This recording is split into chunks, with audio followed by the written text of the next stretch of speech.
लोकमत आपल्या सगळ्यांचं स्वागत। मी मिलिंद भागवत। मी सुवर्णा जोशी। आपण कसा रोखणार कोरोना याविषयी बोलतो आहोत। न्यूज 18 लोकमतची ही वृत्तमालिका आता हळूहळू अनलॉकच्या दिशेने आपण पावलं टाकतो आहोत। 5वा अनलॉक, त्यानंतर 6वा अनलॉक, आणि असं होत असताना गर्दी वाढणारे वेगवेगळ्या पर्यटन स्थळी, मंदिरांच्या ठिकाणी, धार्मिक स्थळांच्या ठिकाणी तिथे जर आपण नियम पाळले नाहीत, मास्क लावला नाही किंवा सोशल डिस्टन्सिंग पाळलं नाही तर मात्र कोरोनाची भीती आहेच। या सगळ्याविषयी आपण बोलूया, पण त्याआधी एक मोठी बातमी येते। मुंबईच्या कुर्ला परिसरातून नेताजी नगर भाग आहे कुर्ल्यातला, इथे मोठी आग लागली। 10 ते 12 झोपड्यांनाही आग लागल्याची प्राथमिक माहिती मिळते। अग्निशमन दलाच्या 6 गाड्या घटनास्थळी पोहोचलेल्या आहेत आणि जी अपडेट आहे त्यानुसार एकूण 8 फायर इंजिन आणि 8 जम्बो टँकर हे घटनास्थळी दाखल झाले आहेत। ही आग मोठी असू शकते किंवा मोठी होऊ शकते। अतिशय दाटीवाटीचा झोपड्यांचा हा सगळा परिसर आहे, त्यामुळे इथे आतपर्यंत पोहोचणं आणि आगीवर नियंत्रण मिळवणं याचं सुद्धा एक मोठं आव्हान अग्निशमन दलाच्या कर्मचाऱ्यांसमोर असेल। आमचे प्रतिनिधी मनोज कुलकर्णी यांच्याकडून अधिक माहिती घेऊया। मनोज, काय अपडेट मिळतंय? केव्हा ही आग लागलेली, आत्ताची काय परिस्थिती आहे? सुवर्ण, साधारणतः 9 वाजेच्या सुमारास ही आग लागली होती। असलफा इथलं हे नेताजी नगर आहे। जवळपास 15 ते 20 ग्राउंड प्लस म्हणजे खालच्या मजल्यावर दुकानं आहेत आणि वरती रेसिडेन्शियल अशा ह्या झोपड्या आहेत आणि या झोपड्यांना ही आग लागलेली आहे। अग्निशामक दलाच्या 8 ते 10 गाड्या या ठिकाणी आलेल्या असून जो आग आहे या आगीवर नियंत्रण मिळवण्याचा प्रयत्न करण्यात येत आहे। एकंदरीतच या ठिकाणी मोठ्या प्रमाणात कंजेस्टेड रस्ता असल्यामुळे अग्निशामक दलाला सुद्धा त्या ठिकाणी पोहोचण्यास अडथळा निर्माण होत आहे, परंतु यामध्ये इतक्यात कुठलीही जीवितहानी झाल्याची सुद्धा माहिती नाही आहे। नक्की मनोज, आभार माहिती दिल्याबद्दल। पण आपण ही दृश्य बघतो आहोत मुंबईतल्या असलफा इथल्या नेताजी नगर या झोपडपट्टी परिसरातली। भयंकर अशी आग लागलेली आहे। नेताजी नगर परिसरामध्ये झोपड्यांना आग लागलेली आहे। पत्रे, ताडपत्री अशा सगळ्यांनी या झोपड्या बनलेल्या आहेत, जिथे ही भीषण आग लागलेली आपल्याला बघायला मिळते आहे। विझवण्यामध्ये म्हणजे आग विझवण्यामध्ये सुद्धा अडचणी येत आहेत, कारण या आगीच्या केंद्रस्थानापर्यंत पोहोचू शकत नाहीये अग्निशमन दल। अडचणींचा सामना करत ही आग विझवण्याचे शर्थीचे प्रयत्न सध्या सुरू आहेत। 10 ते 12 झोपड्यांना आग लागलेली आहे।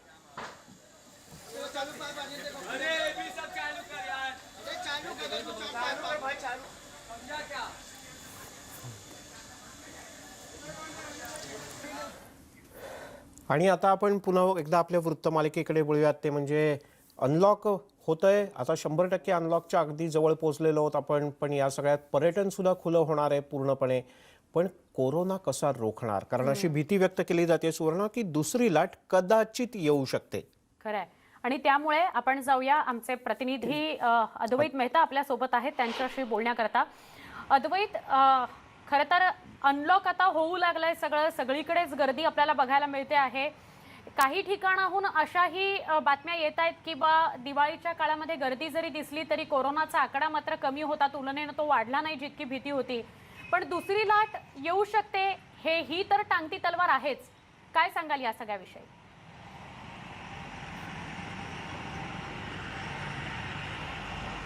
सुवर्ण, आपण जर बघितलं तर दिवाळीच्या सुट्ट्यांचा फायदा घेऊन लोक जे आहेत ते 8 महिन्यानंतर बाहेर पडलेले आहेत, कारण घरी बसून बसून वैतागलेले होते। त्यामुळं कोकण असेल किंवा MTDCची रिसॉर्ट्स आहेत त्यांना प्रचंड प्रतिसाद मिळालेला आहे, ती फुल झालेली आहेत। अर्थात तिथं योग्य ती काळजी खबरदारी घेऊन त्यामुळं पुण्यामधले जे लोक आहेत ते बाहेर पडले आहेत। बरेचसे जे आपल्या गावी गेलेले आहेत, शक्यतो लोक आपल्या गावी जायला प्राधान्य देतात, परंतु अलीकडे जो ट्रेंड आलेला आहे की घरी न बसता पर्यटन स्थळांना भेटी द्यायच्या गेलेले आहेत। दुसरीकडं पुणे हे सुद्धा एक पर्यटन केंद्र असल्यामुळं राज्याच्या विविध भागातून किंबहुना देशाच्या विविध भागातून लोक इथं येतात आणि पुण्याच्या आसपास जे पर्यटन स्थळ आहेत त्यातलंच एक आहे शनिवारवाडा। आपल्याला माहिती आहे की शनिवारवाडा हे तर खूप लोकप्रिय पर्यटन स्थळ आहे आणि बाजीराव मस्तानी किंवा पानिपत सारखा सिनेमा जेव्हा आला आणि हे सिनेमे हिंदीत आले तेव्हा फक्त मराठीच नाही तर अमराठी जे लोक आहेत ते देखील येऊ लागले आणि इथं सुद्धा प्रचंड गर्दी होते। पण आत्ता जर आपण बघितलं तर शनिवारवाडा बंद आहे। याचं कारण असं आहे की हा राज्य शासनाच्या अखत्यारीमध्ये नाही आहे, तो पुरातत्व विभागाच्या अखत्यारीत आहे आणि त्यामुळे तो खुला नाही आहे। तर निराशा होतीये आणि शनिवारवाड्याच्या पार्श्वभूमीवरती आज जाऊन सेल्फी काढण्याच्या ऐवजी इथं बघा हे तरुण आहेत काही त्यांना बाहेर गेटवरतीच फोटो किंवा सेल्फी काढायला लागतात. आपण त्यांना विचारूयात. खरं तर लोक आज जाऊन शनिवारवाड्याच्या सेल्फी काढतात, तुम्ही बाहेरच काढताय. अहो काय करणार आहे ते शनिवार बंदच असल्याने आता नाराज झालोय. म्हटलं नाही कमीत कमी तरी सेल्फी तरी काढून. कुठं आला तुम्ही? आम्ही तळोदा इथून आलोय. तिकडनं आलाय हो. काय भटकायला फिरायला सुट्टी आहे म्हणून? हो, सुट्ट्या म्हणून 3 दिवस सुट्ट्या असल्याने म्हटलं चला देवस्थान काय- वगैरे येते. ओके, अजून काय काय बघण्याचा इरादा आहे तुमचा? आता तरी हां. दगडूशेठ हलवाई मंदिर वगैरे येते जे आहे आपलं जे पुण्यामध्ये जे प्रसिद्ध आहेत बरोबर. मंदिरे ते वगैरे बघायचं. ते सर्व बघायचे आहेत आम्हाला. तुझी पण निराशा झाली? हो ते आता एवढा लांबून आलोय म्हटलं पाहून घेऊ. मी कधीच नाही पाहिलं होतं. हां, आता फर्स्ट टाइम आलो पण ते पण असं झालं. बरोबर आहे. मला आपण जर बघितलं तर पुणे शहरामध्ये दगडूशेठ गणपती असेल किंवा शनिवार असेल हे बघायला सुद्धा लोक येतात. की जसं म्हटलं की फक्त महाराष्ट्रातून नाही बाहेरून सुद्धा लोक येतात. परंतु त्यांच्या पदरी निराशा आहे. दगडूशेठ मंदिर हे उघडं झालेलं आहे, खुलं झालेलं आहे. परंतु शनिवारवाडा जे आहे ते बंद आहे. पण याच वेळी जिल्ह्यामधली जी पर्यटन स्थळं आहेत तालुका लेवलची, मुळशी असेल, वेल्हा असेल, ही सगळी जी आहेत, लोणाळा असेल, खंडाळा असेल, नारायणगाव, हे सुद्धा आता ओपन झालेले आहेत. पण लवकरात लवकर ही सुद्धा पर्यटन स्थळं खुली करावीत अशी मागणी जी आहे ती होऊ लागलेली आहे. नक्की. अद्वैत, खूप खूप आभार. तू शनिवारवाड्याच्या परिसरामध्ये होतास आणि तिथली काय परिस्थिती आहे सांगत होतास.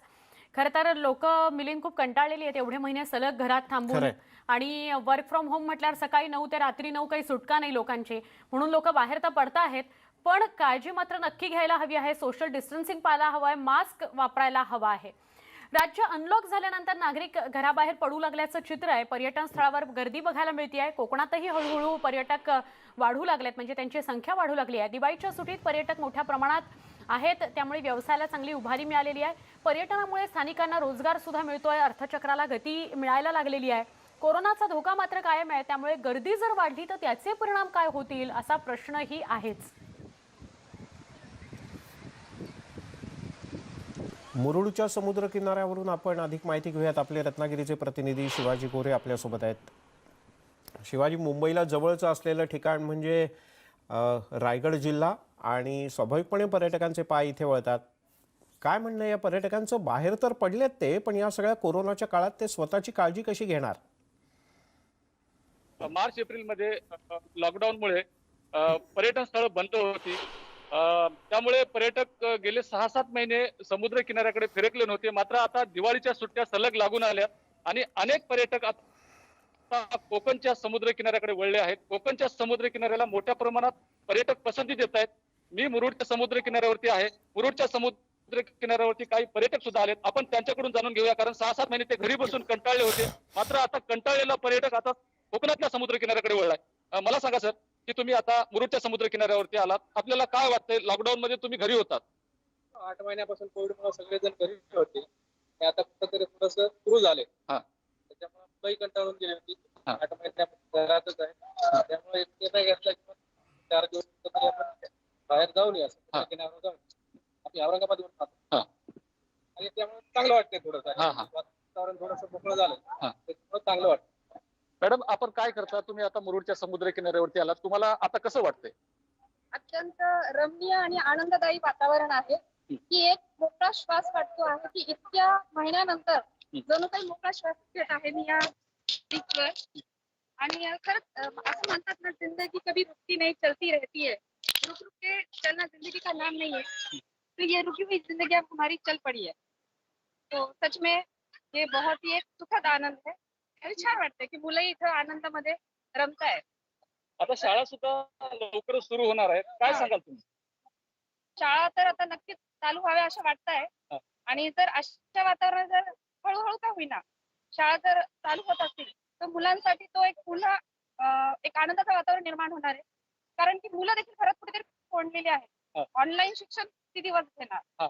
शेवटी शिक्षक आणि विद्यार्थी याचा जोपर्यंत आत्मसंवाद समोरासमोर घडत नाही तोपर्यंत ते आनंद मिळणारच नाही ना. मी एक स्वतः शिक्षक आहे, मला देखील वाटतं की माझ्या मुलं समोर ठेवायला येतील तर ते बघण्याचा एक वेगळाच आनंद आहे. त्यांच्यापर्यंत पोहोचण्याचा एक वेगळाच आनंद आहे. असं ऑनलाईन ऑफलाईन हे जे काही चाललंय, म्हणजे समजा ऑनलाईन तर मर्यादा पडताय कुठेतरी आहे चालू. बरं, तुम्ही पर्यटनाचा आनंद कसा घेणार आहात? पर्यटनाचा आनंद जे काही सरकार जे नियम मला ते पाळावंच लागतील. सॅनिटायझर वापरणं आहे, मास्क वापरणं आहे, स्वच्छता बाळगणं आहे, थोडं अंतर ठेवणं आहे. ह्या सगळ्या नियमाचे पालन करून आम्ही आमच्या मुलांना, कुटुंबाला म्हणजे आपल्याला इथे थांबवावं लागतंय कारण आपला आवाज, पर्यटकांचा आवाज आमच्यापर्यंत सलग पोहोचत नाहीये. पण आपण पुढे बघूया कोकणामध्ये काय अजून वातावरण आहे किंवा परिस्थिती आहे. कोकणामध्ये काही प्रमाणामध्ये पर्यटन हंगाम सुरू झालाय असं म्हटलं तरी अतिशयोक्ती ठरणार नाही. गोव्यामध्ये अनेक ठिकाणी पर्यटन उपक्रम बंद आहेत. त्यामुळे गोव्यात आलेल्या पर्यटकांना साहसी जलक्रीडा प्रकारांचा आनंद घेण्याकरता सिंधुदुर्गात यावं लागतंय. कोविडचे नियम आणि अटी आम्ही पाळू, पण आम्हाला सुविधा द्या, असं या पर्यटकांचं म्हणणं आहे. याच बाबतीत गोव्यातून मालवणमध्ये आलेल्या मध्य प्रदेशच्या पर्यटकांशी संवाद साधला आमचे प्रतिनिधी दिनेश केळुसकर यांनी. सगळीकडे अनलॉक होत असताना आता जो थंड ठप्प पडलेला पर्यटन हंगाम आहे तो आता हळूहळू सुरू होतोय. परंतु त्यातसुद्धा अनेक अडचणी आहेत. व्यावसायिकांना परवानग्या मिळत नाही आहेत, मेरीटाईम बोर्ड परवानगी देत नाही. तरीसुद्धा गोव्यामध्ये जे पर्यटक येत आहेत ते सिंधुदुर्गात येऊन सर्व्हिस घेण्याचा प्रयत्न करत आहेत, स्पोर्ट ॲक्टिव्हिटीज, वॉटर स्पोर्ट घेण्याचा प्रयत्न करत आहेत. हे सगळे माझ्याबरोबरचे पर्यटक आहेत, ते इंदौरमधून आलेले आहेत, मध्य प्रदेशातून. आप कब आए गोवा में? कितने दिन हो गए आपको? 3 डेज 3 डेज हो गए. जी। अच्छा, गोवा में होटल वगैरह चालू है सब? बड़े वाले होटल्स चालू हैं, छोटे होटल्स अभी बंद है। वहाँ अच्छा। पे सर्विस बिल्कुल नहीं है। बड़े होटल्स में सर्विसेज बड़े होटल चालू है। और आपको वहाँ क्या सर्विस मिल रही है? कोई दिक्कत आ गई वहाँ पे? मतलब बाकी कुछ किसी प्रकार की दिक्कत वहाँ पे नहीं आई है। और मैं तो ये कहूँगा कि कोरोना लगभग चल रहा है, उसके बाद भी जो सुविधाएं दी गई हैं हम लोगों को, हाँ। वो काफ़ी बेहतर रही हैं। अच्छा, तो अभी अनलॉक जबकि हो रहा है तो अब क्या लगता है आपको, जो टूरिज्म है, जो यहाँ का कोस्टल टूरिज्म है और देश में और जगह का टूरिज्म है, ये शुरू होना चाहिए? क्या लगता है आपको? बिल्कुल। हाँ, अब तो हो जाना चाहिए। अब क्या दिक्कत है? अब तो हो और जाना गोवा में जो सुविधा नहीं मिल रही है वो सब यहाँ मालवान में मिल रही है। चाहिए। मालवण में मिल रही है। वहाँ सारे स्पोर्ट्स बंद है। अच्छा, वहाँ जी। पर है। तो अभी आपको वहाँ कैसा, गोवा में क्या माहौल है अभी? टूरिस्ट आपके जैसे गोवा के होटल में जैसे आप ठहरे हो वैसे होटल में और भी टूरिस्ट आते हैं क्या? गोवा में शुरू हो गए? टूरिस्ट बहुत कम है, ठीक है, क्योंकि अभी पीक है। अभी हो सकता है 1 महीने बाद स्टार्ट हो, लेकिन ये एक्टिविटी जो यहाँ हो रही हैं वहाँ भी हो तो ज़्यादा बेहतर रिस्पांस मिलेगा। अच्छा। हम उतनी दूर से ट्रैवल करके 4 घंटे 5 घंटे लगे हमें गोवा से, स्पेशली हम ये एक्टिविटीज़ करने ही आए हैं। एक्टिविटीज करने। हाँ। तो आपको करीबन 70 किलोमीटर आना पड़ा 70 किलोमीटर और 3 से 4 घंटे लग गए हमें, लग गए। 100-125 किलोमीटर। इकडे सिंधुदुर्गचं जे पर्यटन व्यावसायिक आहेत, जे मासेमारी करतात ते उतरलेले आहेत पर्यटन व्यवसायात आणि त्यांनी आता हळूहळू थोडेफार वॉटर स्पोर्ट्ससारख्या ॲक्टिव्हिटीज सुरू केलेल्या आहेत. त्यामुळे या सगळ्या पर्यटकांची मागणी आहे की लवकरात लवकर सगळा जो टुरिझमचा किंवा वॉटर स्पोर्ट्ससारख्या ॲक्टिव्हिटीज आहेत पर्यटनासंदर्भात त्या सुरू व्हाव्यात. दिनेश केळुसकर, न्यूज 18 लोकमत, सिंधुदुर्ग. आणि कृषी पर्यटन क्षेत्राची नेमकी काय स्थिती आहे? कारण कृषी पर्यटन सुद्धा गेल्या काही काळात झपाट्यानं वाढत आहे आणि ते केवळ एका विशिष्ट भागापुरतं नाही तर महाराष्ट्रात सर्वदूर कृषी पर्यटन गेल्या काही काळात वाढत आहे. आपण जाऊयात थेट बारामतीला. जितेंद्र जाधव आपले प्रतिनिधी आपल्यासोबत आहेत. जितेंद्र, आता कुठे आहात नेमकं? आणि हे कृषी पर्यटन आहे ते कशा पद्धतीनं होत आहे? लोक म्हणजे कदाचित जास्त प्राधान्य देत आहेत कृषी पर्यटनाला? एकंदरीत मिलिंद सर, जे कृषी टुरिझम काय आहे, ज्यांनी हे प्रशिक्षण बारामतीमध्ये सुरू केलं, एकंदरीत आपण त्यांच्याकडूनच जाणून घेऊ. एकंदरीत कृषी पर्यटन ही काय आहे, त्याची काय वैशिष्ट्य असतात? कृषी पर्यटन संकल्पना ही खूप मोठी व्याप्ती असलेली संकल्पना आहे. शेतकऱ्यांसाठी त्यांचा ताजा कृषी माल थेट पर्यटकांना विक्री करणं आणि पर्यटकांच्या बाजूनं गावामध्ये कृषीची संस्कृती, गावाचं गावपण हे जवळून अनुभव घेणं म्हणजे कृषी पर्यटन. आणि मग कृषी पर्यटनाची वैशिष्ट्य खूप, ज्याला आपण म्हणतो की बाबा शेतकऱ्यांनी एखाद्या कृषी पर्यटन सुरू केलं तर तो स्वतः, त्याचं अंगण, त्याची शेती, त्याची शिवार हे स्वच्छ राहणार आहे. गावामध्ये पाहुणे येणार आहेत त्याच्यामुळे गाव स्वच्छ राहणार आहे. पर्यावरणाचं जतन संवर्धन होणार आहे. आपल्या कृषीच्या संस्कृतीचं जतन संवर्धन होणार आहे. गावातच कारागिरांना आणि महिला बचत गटांना त्यांच्या वस्तूंना, त्यांच्या पदार्थांना बाजारपेठ उपलब्ध होणार आहे. गावातील युवकांना थेट गावामध्येच रोजगार उपलब्ध होणार आहे. आणि म्हणून एक कृषी पर्यटन केंद्र गावाला पूरक व्यवसायाचं जाळं निर्माण करणारा असा हा संकल्पना आहे. आणि म्हणून त्याची व्याप्ती आता आपल्याला वाढताना दिसते आहे. महाराष्ट्रावर 628 कृषी पर्यटन केंद्र सुरू आहेत आणि मागच्या वर्षी या 628 पर्यटन केंद्रांना 7,13,000 पर्यटकांनी भेटी दिलेल्या आहेत आणि 51 कोटी रुपयाचं अतिरिक्त उत्पन्न या 600 शेतकऱ्यांना मिळालेलं आहे. एकंदरीत त्याच्यामध्ये कुठले कुठले खेळ म्हणा, करमणूक म्हणा, काय प्रकार असतात ते? आता कसं होतं की एखादा पर्यटक शेतावरती आल्यानंतर मग सकाळी त्यांचं पारंपरिक पद्धतीनं स्वागत होतं. त्याचबरोबर न्याहारी होते. न्याहारी झाल्यानंतर शिवारफेरी, शिवारामध्ये जी उभी पिकं असतील, मग त्याच्यामध्ये पाऊस पाणी असेल, माती असेल, गोटा असतील, कुक्कुटपालन असेल. मला असं कळलं की बैलगाडीतून राईड वगैरे काय? हा, ह्या सगळ्या गोष्टी तर आहेतच. म्हणजे बैलगाडी आहे, ट्रॅक्टर राईड आहे, कोंबड्यांच्या मागं पळणं आहे, म्हशीवर बसणं आहे, सुरपारुंब्या आहेत, गोट्या, विटेदांडू, सुरपारुंब्या, ह्या सगळ्या गोष्टी तर आहेतच. पण त्याच्या व्यतिरिक्त जाऊन एक सामाजिक भान असलेला पर्यटक, ज्याला आपण जबाबदार पर्यटन म्हणतो, रिस्पॉन्सिबल टुरिझम म्हणतो, असा पर्यटक आता कृषी पर्यटनाकडे वळताना दिसतो आहे. आपल्या हे होते पांडुरंग तावरे. आपल्याबरोबर अभ्यासक डॉक्टर महेश गायकवाड देखील आहेत. त्यांच्याकडून आपण जाणून घेऊ. मला सांगा, एकंदरीत पर्यटनाची काय आता वस्तुस्थिती आहे आणि आता कोरोनाच्या काळात काय जपलं पाहिजे? आपण पाहतो की कृषी पर्यटनाला मोठ्या प्रमाणात प्राधान्य देत आहेत लोक, आणि त्याची 2-3 कारणं आहेत. निसर्गाच्या अधिक जवळ गेलं की थोडं मोकळं वाटतं. गर्दी फार नसली की धास्ती नसते की जवळ कोण आलं, संपर्कात आलं तर आपल्याला काय होईल का. त्यामुळे शेतात गेलं, रानात गेलं, मोकळ्या वातावरणात गेलं की हवाही चांगली असते, त्याच्यामुळे मनही प्रफुल्लित होतं. त्यामुळे कदाचित लोक अधिक पर्याय स्वीकारत असतील कृषी पर्यटनाचा. खरं आहे. आणि कृषी प्रधान देश असं जेव्हा आपण म्हणतो. ब्रेकनंतर आपल्या सगळ्यांचं पुन्हा एकदा स्वागत. न्यूज 18 लोकमतची विशेष वृत्तमालिका. ती म्हणजे पर्यटन तर सुरू होतंय, अनलॉक मोठ्या प्रमाणात होतंय, पण बाहेर पडताना कोरोना कसा रोखणार, स्वतः बाहेर पडताना नागरिक त्याची कशी काळजी घेणार किंवा घेतायत, आणि जिथे ते पर्यटन फिरायला जात आहेत त्या ठिकाणी कशी काळजी घेतली जाणार, अन्यथा कोरोना वाढण्याची पुन्हा एकदा भीती आहे. खरं आहे. राज्य अनलॉक झाल्यानंतर नागरिक आता घराबाहेर पडू लागलेले आहेत, पर्यटन स्थळांवर पोहोचू लागलेले आहेत. कोकणात पर्यटकांची गर्दी हळूहळू वाढताना दिसते आहे. दिवाळीच्या सुट्टीत पर्यटक मोठ्या प्रमाणात येत असल्यानं व्यवसायाला चांगलीच उभारी मिळाली आहे. पर्यटनामुळे स्थानिकांना रोजगार मिळतोय, अर्थचक्राला गती मिळते आहे. मात्र कोरोना वाढला तर अशी भीती नक्की आहेच. कोरोनामुळे अनेक महिने घरी बसलेला पर्यटक कंटाळला होता. मात्र आता अनलॉकची प्रक्रिया सुरू झाल्यानंतर पर्यटकांनी आता अनेक समुद्र किनाऱ्यावरती हजेरी लावली आहे. मुरुडच्या समुद्र किनाऱ्यावरती मोठ्या प्रमाणात पर्यटक येऊन दाखल झालेत. दिवाळीच्या सलग 3 दिवस सुट्ट्या लागून आल्यामुळे पर्यटकांनी कोकणच्या अनेक समुद्र किनाऱ्यावरती गर्दी केली आहे. माझ्यासोबत काही पर्यटक आहेत, आपण त्यांच्याकडून जाणून घेऊया. दादा, मला सांगा की आता तुम्ही मुरुडच्या समुद्र किनाऱ्यावरती आलात, आपल्याला काय वाटतंय? आम्हाला खूपच छान वाटतं की नाही का, आम्हाला दिवाळीला 3 दिवस सुट्ट्या भेटल्या होत्या, तर आम्ही इथे एन्जॉय करायला आलो आहे. अजून आम्ही राहणार पुणे. आपको कैसा लगता है यहाँ पे आए, पहली बार आए क्या आप? नहीं, अभी हम लोग पिछले 4-5 साल से यहाँ पर आ रहे हो, और हर दिवाली को हम लोग आते हैं. हमारे कुछ दोस्त लोग भी है, तो हर साल आते हैं हम लोग. तो बहुत अच्छा लगता है यहाँ पर आके. अभी लगातार है लॉकडाउन हो गया, तो ये अभी दिवाली में सब खुलेगा, लेकिन अच्छा हो गया, सरकार की तरफ से खुल गया सब, तो हमारे को भी बहुत अच्छा लगा. उद्यापासून मंदिरं खुले करण्याचे आदेश सरकारने दिले आहेत. मात्र यापूर्वीच पर्यटन स्थळंसुद्धा खुले करण्यात आली होती, परंतु पर्यटकांनीच पाठ फिरवल्यामुळे अनेक पर्यटन स्थळावरती आपल्याला शुकशुकाट पाहायला मिळत होता. परंतु आता दिवाळीच्या सलग सुट्ट्या लागून आल्यामुळे अनेक पर्यटकांनी कोकणच्या किनारपट्टीला पसंती दिल्यामुळे पर्यटन व्यवसायाला चांगलीच उभारी मिळाली आहे. शिवाजी गोरे, न्यूज 18 लोकमत, मुरुड, रत्नागिरी. इकडे दिवाळीच्या सुट्ट्यांमुळे ताडोबामध्ये पर्यटकांनी गर्दी करायला सुरुवात केली. 1 ऑक्टोबरपासून ताडोबा व्याघ्र प्रकल्पात सफारी सुरू झालेली आहे. दररोज 200पेक्षा जास्त गाड्या इथे दाखल होतात आणि त्या प्रमाणात पर्यटक. ताडोबा अंधारी व्याघ्र प्रकल्प प्रशासनानं प्रवाशांच्या करता, पर्यटकांच्या करता विशेष अशा नियम अटींचं पालन करूनच खुला केलेला आहे. मास्क अनिवार्य करण्यात आलाय. सॅनिटायझर वापरण्याच्या सूचना वारंवार केल्या जात आहेत. निसर्गाचा आनंद घेण्यासोबतच खबरदारी घेण्यावरही ताडोबा अंधारी व्याघ्र प्रकल्पामध्ये भर दिला जातो आहे.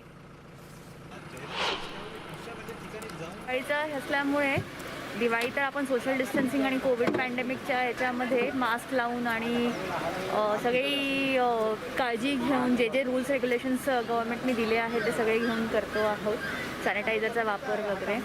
आणि दिवाळी असल्यामुळे सुट्टी आहे, मुलांनाही आहे, त्यामुळे जंगल सफारीचा आनंद घेऊन करतो. गत 6 महिने झालेले आहेत. यानंतर आम्ही सर्वच प्रिकॉशन्स घेतो, जसं सोशल डिस्टन्सिंग, मास्क, सॅनिटायझर, ते जे जितके प्रिकॉशन्स सेंट्रल गव्हर्नमेंटने दिलेले आहेत त्या गाईडलाईन्सला फॉलो करून आम्ही सर्व जे एक फॅमिलीसोबत एन्जॉय करत आहोत आणि आता इतका अवेअरनेस झालेले लोकांमध्ये की आपण सर्व काही आपल्या कामाला लागू शकतो। तड़ोबा का अनुभव हमेशा बेमिसाल रहता है। ये पार्क कभी डिसअपॉइंट नहीं करता है। टाइगर साइटिंग के अलावा भी और यहाँ का मैनेजमेंट हर साल सुधरता जा रहा है। टूरिस्ट को परेशानी, जैसे पहले कभी कभार लाइन लगाने से हम लोग इरिटेट होते, इस बार तो ऐसा हो गया है कि कोई दिक्कत नहीं होती है। Entry exit everything is very smooth और साइटिंग्स तो हो ही रही हैं। जंगल हमेशा की तरह बहुत ही खूबसूरत है, अनुभव बहुत ही रोमांचक है। अभी 2-3 सफारी बची है, हमें उम्मीद है कि अनुभव और अच्छा जाएगा। सध्या दिवाळीच्या सुट्ट्या आहेत आणि पर्यटन स्थळ ताडोबा जे आहेत ते कशा प्रकारे सुरू आहे, कशी काळजी घेतली जात आहे त्याबद्दल आपण माहिती घेऊया। आपल्यासोबत राघवेंद्र मून सर आहेत, हे मोहर्ली वनपरिक्षेत्राचे अधिकारी आहेत। आपण त्याच्याकडे जाणून घेऊया। सर, नेमकी काय परिस्थिती आहे ताडोबामध्ये आणि एकंदरीत कशी काळजी घेतली जात आहे? ताडोबा अंधारी व्याघ्र प्रकल्पामध्ये लॉकडाऊन नंतर जवळजवळ पूर्ण ओपन झालेलं होतं। आता लॉकडाऊनमध्ये जी वैतागलेली लोकं होती ती संपूर्ण या पर्यटनाकडे वळलेली आहेत। संपूर्ण पर्यटन सुव्यवस्थित चालू झालेलं आहे आणि ते पूर्ण फुल चाललेलं आहे। या पर्यटनाच्या आधारावर सुरू असलेले जे व्यवसाय आहेत, जसं रिसॉर्ट्स आहेत, होमस्टे आहेत, त्याच्यानंतर छोटी मोठी हॉटेल्स आहेत, ही संपूर्ण व्यवस्थित चालू झालेली आहेत। त्यानंतर या आपल्या परिक्षेत्रामध्ये किंवा ज्या आपल्या ताडोबा अंधारी व्याघ्र प्रकल्पाच्या इतर ॲक्टिव्हिटीज आहेत, बोटिंग्स आहे, कायाकिंग आहे, बटरफ्लाय गार्डन आहे, डायोरामा आहे, हे सुद्धा पूर्ण वेगाने चालू झालेलं आहे व पर्यटकांना आम्ही वेळोवेळी संपूर्ण सूचना देतो आहे आपल्या प्रिकॉशन्स घेण्याकरिता। अशा पद्धतीने आमचं पर्यटन सुरळीत चालू झालेलं आहे। हैदर शेख, न्यूज 18 लोकमत, मोहर्ली, चंद्रपूर। त्यामुळे महाराष्ट्राचं एक टोक असलेलं चंद्रपूर, तिथे सुद्धा पर्यटक मोठ्या प्रमाणात येऊ लागले। खरंय, राज्यातली मंदिरं खुली होताच कोकणातले समुद्रकिनारे सुद्धा गजबजायला लागलेले आपण बघतोय। गणपतीपुळे इथं पर्यटकांना गणेश दर्शनासोबतच समुद्रातल्या वॉटर स्पोर्ट्सचा सुद्धा आनंद घेता येतोय। गणपतीपुळेच्या समुद्रकिनाऱ्यावर सगळ्या प्रकारच्या वॉटर स्पोर्ट्सला सुरुवात झालेली आहे। गणेश दर्शनासाठी येणाऱ्या पर्यटकांनी याबाबत समाधान व्यक्त केलं आहे। गणपतीपुळेच्या किनाऱ्यावरचं हे पर्यटन आहे। इथे बघतो आपण वेगवेगळ्या वॉटर स्पोर्ट आता सुरू झालेले आहेत आणि वॉटर स्पोर्टचा आनंद घेण्यासाठी सगळे टुरिस्ट लांबून येत आहेत। त्यांना एक ही दुहेरी सोय झालेली आहे। खरं तर कोविडच्या काळात, सगळ्या लॉकडाऊनच्या परिस्थितीत एवढे दिवस हे सगळं बंद होतं, त्यामुळे आपण त्यांना विचारणार आहोत, आज आप कहाँ से आए हो गणपतीपुळे में? पुणे से आए हो? यस। दर्शन किया आपने? दर्शन किया। कितने बजे दर्शन किया? आपने सुबह 9 बजे किया था। आपको ये यहाँ जो समंदर का वो वाटर स्पोर्ट है वहाँ का भी आनंद उठाने के लिए आप आ रहे, कैसे लग रहा है आपको अभी? बहुत अच्छा लग रहा है, काफी टाइम बाद आए हैं, लॉकडाउन के बाद रिफ्रेशमेंट हुआ है, मूड अच्छा हुआ है। अच्छा, पुणे में तो सब अभी तक खुला नहीं हुआ है ना, कि खुला हुआ है? नहीं, पुणे में ऑलमोस्ट सब खुल गया है। खुल गया है। तो ये जो अभी चल रहा है यहाँ वाटर स्पोर्ट, कैसे लग रहा है? ये सुविधा मिलनी चाहिए टूरिस्टों को अभी? जी बिल्कुल मिलनी चाहिए, उनको भी रिफ्रेशमेंट चाहिए। थोड़ा लॉकडाउन के बाद क्या सब लोग घर में बंद यहाँ पे आके माहौल मिल रहा है उनको घूमने के लिए, बहुत जरूरी। ये अभी आप टूरिस्ट जब आते हैं आप जैसे, तो एक पैकेज मतलब एक 2 दिन या 3 दिन के लिए आते होंगे, तो ये अभी तक तो सब बंद था। अभी क्या आप कहेंगे सरकार से, क्या धीरे धीरे सब ये टूरिस्ट एक्टिविटीज भी खुली होनी चाहिए? डेफिनेटली धीरे धीरे सब खोलना चाहिए, रूल्स एंड रेगुलेशन के साथ, है ना। बाकी कोविड का भी सिचुएशन है, वो भी हमें ध्यान रखना है, पर ध्यान में रखते हुए जो भी बेस्ट पॉसिबिलिटीज हो सकता है गवर्नमेंट को एक्शन लेना चाहिए, डेफिनेटली लेना चाहिए। व्हिडिओ जर्नलिस्ट विजय बासुतकर सह दिनेश केळुसकर, न्यूज 18 लोकमत, गणपतीपुळे। आणि आता जाऊयात साताऱ्यामध्ये कोरोनाच्या पार्श्वभूमीवर येत्या 8 महिन्यांपासून बंद असलेलं सातारा जिल्ह्यातलं पर्यटनाची वेगवेगळी ठिकाणं आता पुन्हा एकदा भरू लागलेत। पर्यटकांच्या आकर्षणाचं केंद्र असलेलं महाबळेश्वर, पाचगणी, प्रतापगड, बामणोली, तापोळा, वासोटा किल्ला ही सगळी पर्यटन स्थळं सुरू झालीत। पर्यटन सुरू झाल्यानं स्थानिकांचा रोजगाराचा प्रश्न सुद्धा सुटला आहे। ही साताऱ्यातली दृश्य आहेत। साताऱ्याच्या परिसरामधली सगळी पर्यटन स्थळं आता सुरू झालेली आहेत, त्यामुळे रोजगारही आता तिथल्या स्थानिक सगळ्या व्यावसायिकांना उपलब्ध झालेला आहे। या वृत्तमालिकेमध्ये महाराष्ट्रातल्या वेगवेगळ्या पर्यटन स्थळांवर सध्या काय परिस्थिती आहे, कोरोना वाढणार नाही यासाठी खबरदारी घेतली जाते काय, हे सगळं आपण या वृत्तमालिकेमध्ये पाहूया. पण आत्ता एक छोटासा ब्रेक, लगेच भेटूया. पहा फक्त न्यूज 18 लोकमत.